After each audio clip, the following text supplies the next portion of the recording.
some other things. Public health and sanitation are maybe obviously kind of a huge issue here, especially during monsoon season when the rains come through everyone's living area, and you can imagine what happens.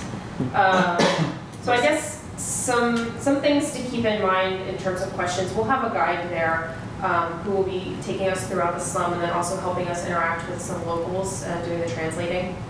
So opportunities where I guess a company or someone could come in and maybe improve the health or development opportunities, or maybe like one of the cases we talked about in class where what type of products do these people need?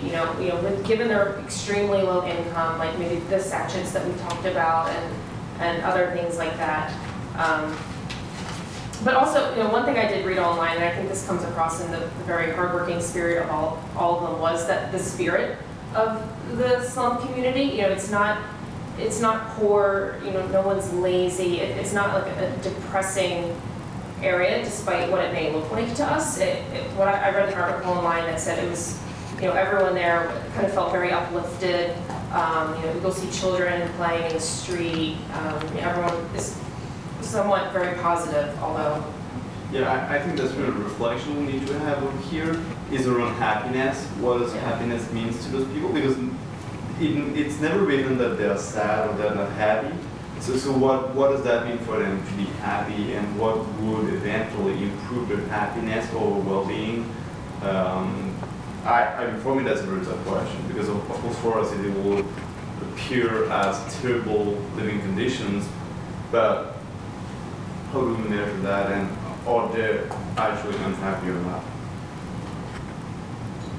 Well, I think it's important to keep in mind, to look outside of Dharavi and just see the problem in Mumbai of informal housing in general. There's thousands of slums in Mumbai alone, and I think the statistic was 500,000 Indians come to Mumbai and live in the slums every year. So it's just a growing problem.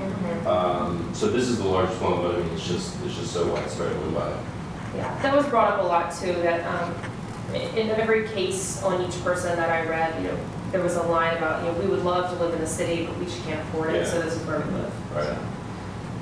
What is the government doing? I'm just curious, with the United States has a lot of programs for the homeless, and they do a lot to subsidize a lot of things. Or how active of a role does the government play in kind of elevating this people out of their situation? To do mention that the government is building new houses. They try I guess they try to erase